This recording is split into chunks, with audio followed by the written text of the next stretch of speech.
আসসালামু আলাইকুম প্রিয় দর্শক, অন্য মঞ্চের আলাপচারিতায় আপনাদের সকলকে আমন্ত্রণ জানাচ্ছি। বাংলাদেশের একমাত্র নোবেল বিজয়ী, তাও আবার শান্তিতে নোবেল বিজয়ী global celebrity doctor Mohammad Yunus অবশেষে ছেড়ে দে মা কাদি এই অবস্থায় তিনি ক্ষমতা হস্তান্তরের জন্য ব্যতিব্যস্ত হয়ে পড়েছেন এবং তিনি তার আশেপাশের সব মেশিনারিজকে, সব উপদেষ্টা এবং লোকজনকে বলে দিয়েছেন যে করেই হোক ফেব্রুয়ারির মধ্যে নির্বাচন করে তিনি দায়িত্ব হস্তান্তর করে চলে যেতে চান। তিনি আর এই বোঝা বইতে পারছেন না, কারণ যারা বলতো স্যার 5 বছর থাকেন, 10 বছর থাকেন, তাদেরও আমরা এখন আর ভোকাল হইতে দেখি না, তাদের কথাই শুনি না। এবং ডক্টর ইউনূস বুঝে গেছেন যে তিনি 000 সারা বিশ্বব্যাপী প্রচার করলেও তিনি বাংলাদেশে তো সেটা পারেনই, বরং নিজেকে হিরো থেকে জিরোতে রূপান্তরিত করেছেন। তো এই অবস্থায় মানে মানে কেটে পড়াই তার জন্য মঙ্গল, এবং তার জন্য সেফ এক্সিট হলো সুষ্ঠু, অবাধ, নিরপেক্ষ এবং শরণাতীতকালের সবচেয়ে ভালো নির্বাচনের মধ্য দিয়ে বিএনপিকে ক্ষমতা হস্তান্তর করা। দেখেন, এতগুলো বিশেষণ দিলাম, সবচেয়ে ভালো নির্বাচন, যে নির্বাচনের ফলাফল আগে থেকে ঠিক করা আছে। বিএনপিকে ক্ষমতা দিয়ে ডক্টর ইউনূস একটা সেফ এক্সিট চাচ্ছে। এবং লন্ডনে যে কথা হয়েছিল যে বিএনপি যদি সরকার গঠন করে, ডক্টর ইউনূস শারীরিক এবং মানসিকভাবে সক্ষম থাকলে তাকে রাষ্ট্রপতি বানানো হবে, সেই অফারটাও এখন আর ভ্যালিড নেই, কারণ বিএনপির নেতারা এটা রাজি না। তারা বলেছে যে ডক্টর ইউনূস কেন রাষ্ট্রপতি হবে বিএনপির সরকারে, কারণ বিএনপিতে কি যোগ্য লোকের অভাব, এবং ডক্টর ইউনূস যদি রাষ্ট্রপতি থাকে তাহলে পুরো বিএনপির সরকারটারও ডুবায় ফেলবে, কারণ প্রশাসক হিসেবে দেশ চালানোর ব্যাপারে তার কোনো অভিজ্ঞতা নাই এবং এই গত 13 মাসে তিনি সম্পূর্ণ ব্যর্থ হয়েছেন। এই অবস্থায় এখন বিএনপির হাত দিয়ে ক্ষমতা দিয়ে যদি পালিয়ে যাওয়া যায়, এবং বিএনপি এই ঝুঁকিটা নিচ্ছে।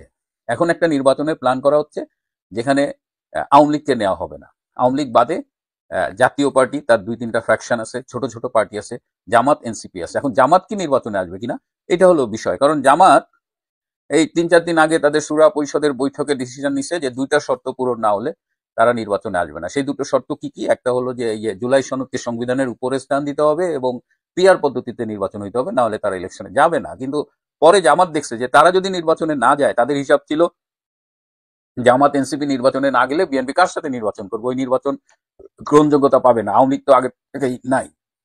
কিন্তু এখন দেখা যাচ্ছে যে জামাত এনসিপি না থাকলেও তারা জাতীয় পার্টির 2 ফ্র্যাকশনকে নিয়ে আসবে এবং সেক্ষেত্রে জাতীয় পার্টির এক ফ্র্যাকশনকে প্রধান বিরোধী দল করবে। সেক্ষেত্রে জামাত কি হলো, আম ছাড়া সবই যাবে, কারণ পিআর পদ্ধতিতে তারা হয়তো 20 থেকে 25টা সিট পাইতো, আর এখন হইলে তারা 7 থেকে 10 ভাগ পাবে। সুতরাং জামাত দেখছে যে সব হারাচ্ছে, জামাত এখন সুর বদলায় ফেলতেছে। দেখবেন যে জামাত এখন বলতেছে জনগণ না চাইলে আমরা পিআর পদ্ধতিতে যাব না।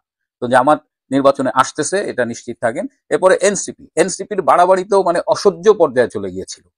টোকাই, হ্যাঁ, মানে ভাত খাওয়ার জায়গা ছিল না, টাকা ছিল না। এখন তাদের শুনি কেউ দুবাই 100 কোটি টাকার প্রপার্টি করছে, কেউ শুনি যে বিট কয়েনে কোটি কোটি টাকার বিট কয়েন কিনছে।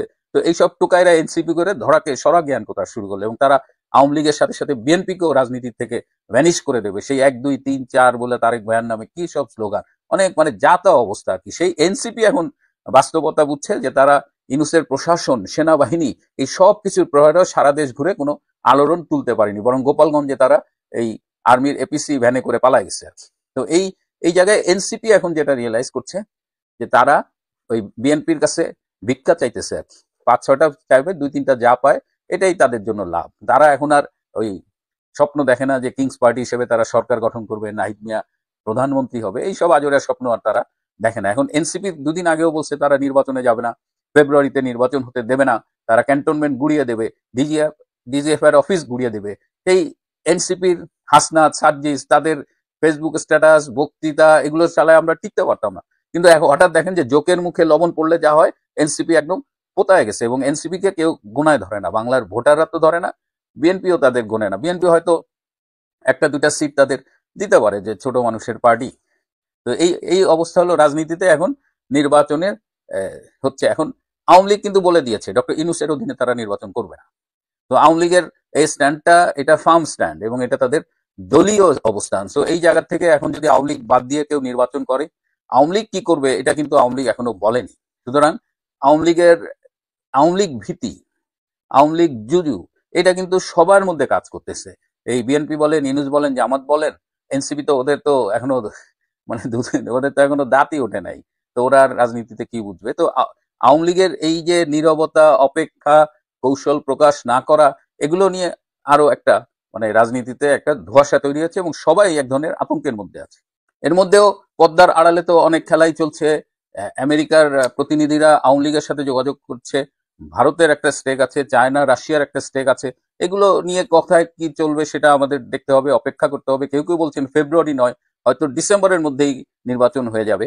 ইউনূস হয়তো 1 মাসের মধ্যে চলে যাবে এবং নতুন একটা তত্ত্বাবধায়ক সরকারের অধীনে নির্বাচন হবে। সো এই আলোচনাগুলো আছেই। এই আলোচনার পাশাপাশি আমাদের কাছে একটা চিঠি এসেছে, যেটা সামাজিক যোগাযোগ মাধ্যমে ভাইরাল হয়েছে। 11ই আগস্ট পররাষ্ট্র মন্ত্রণালয় থেকে কানাডিয়ান হাইকমিশন ঢাকায় একটি চিঠি দেওয়া হয়েছে। চিঠিটি একটা সই করেছেন পররাষ্ট্র মন্ত্রণালয়ের সহকারী সচিব মওদুদ হাসান। চিঠিটা হলো জামাতের আমির ডাক্তার শফিকুর রহমান এবং জামাতের নায়েবে আমির ডাক্তার আব্দুল্লাহ মোহাম্মদ তাহের, আহসানুল মাহবুব জুবায়ের, মোহাম্মদ মাহমুদুল হাসান যিনি জামাতের আমিরের বিদেশ বিষয়ক উপদেষ্টা, এবং মোহাম্মদ নজরুল ইসলাম জামাতের আমিরের ব্যক্তিগত সেক্রেটারি, তারা অফিসিয়াল পারপাজে 25শে অক্টোবর থেকে 31শে অক্টোবর অথবা নিকটবর্তী কোনো সময়ে কানাডায় কানাডা সফরে যেতে চান, এবং সেই জন্য বাংলাদেশ সরকারের পররাষ্ট্র মন্ত্রণালয় থেকে চিঠি দেওয়া হয়েছে। জামাতে ইসলাম কি সরকারের কেউ? তাদের জন্য কেন বাংলাদেশ সরকারের পররাষ্ট্র মন্ত্রণালয়ের প্যাডে ভিসার জন্য চিঠি দিতে হয়? এটা নিয়ে তুমুল ক্ষোভ দেখা গেছে সরকারি কর্মচারীদের মধ্যে, বিশেষ করে পররাষ্ট্র মন্ত্রণালয় এবং বাইরে যারাই শুনছে। তাহলে যে আমরা শুনি যে জামাতি ইউনূসকে চালায়, সরকারকে চালায়, তাই কি সত্যি? তারপরেও এ ধরনের চিঠি দেওয়া কি আদৌ বিধিসম্মত কিনা? এদিকে আমাদের ঢাকায় যিনি ছিলেন মার্কিন রাষ্ট্রদূত, সাবেক মার্কিন রাষ্ট্রদূত পিটার হাস, তিনি ঘন ঘন বাংলাদেশ সফর করেন এবং সম্প্রতি এই মুহূর্তেও তিনি বাংলাদেশ সফর করছেন, এবং তিনি একটি এলএনজি কোম্পানির অ্যাডভাইজার। আমেরিকায় তার অফিস, কিন্তু তিনি বাংলাদেশে আসেন এবং তিনি এবার এসে একজন পুলিশের প্রাক্তন আইজির সাথে দেখা করেছেন, পররাষ্ট্র সচিবের সাথে দেখা করেছেন, উপদেষ্টা আসিফ নজরুলের সাথে দেখা করেছেন। তিনি এই যে দেখাগুলো করেন, কার কাছ থেকে পারমিশন নেন, তো এগুলো নিয়ে সরকারের উপদেষ্টাদের মধ্যেই একটা ক্ষোভ সৃষ্টি হয়েছে। বিশেষ করে আমাদের পররাষ্ট্র উপদেষ্টা মোহাম্মদ তৌহিদ হোসেন, অনেকদিন ধরেই তাকে আমরা খুব সরব দেখতে পাই না। বোঝাই যায় যে তিনি সরকারের উপদেষ্টাদের মধ্যে এক ধরনের কর্নার্ড হয়ে আছেন, এবং সরকারের পররাষ্ট্র বিষয়ক যে আলোচনাগুলো, যে দৌড়াদৌড়ি, বিভিন্ন দেশে সফর, এগুলো আমরা দেখি ডক্টর খলিলুর রহমানকে করতে, যেটা মোহাম্মদ তৌহিদ হোসেনের করার কথা। তো এই পিটার হাসের বাড়াবাড়িতে এই মানে অনেকেই ক্ষুব্ধ, ইনক্লুডিং তৌহিদ হোসেন। আমি জানি না যে এই পিটার হাস বাংলাদেশের এই যে কালার রেগুলেশন বলা হয় যাকে, যে ষড়যন্ত্রটা ছিল, তার অন্যতম কুশীলব।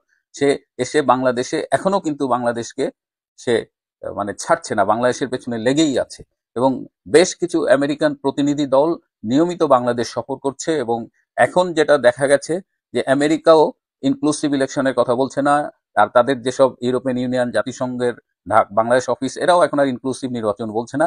সবাই চাইছে যেন তেন প্রকার একটা নির্বাচন হোক, এবং সেই নির্বাচনের মাধ্যমে বিএনপিকে ক্ষমতায় এনে তারা বিএনপির মাধ্যমে তাদের বাকি এজেন্ডাটা বাস্তবায়ন করতে যাচ্ছে। এখন দেখা যাক যে এই যে এই একটা গোষ্ঠীর এই প্রত্যাশা, সেটা আদৌ পূরণ হয় কিনা, কিংবা পূরণ হলেও ভবিষ্যতে বাংলাদেশের রাজনীতি কোন দিকে যাবে, এগুলো সময়ই বলে দিবে। প্রিয় বন্ধুরা, আজ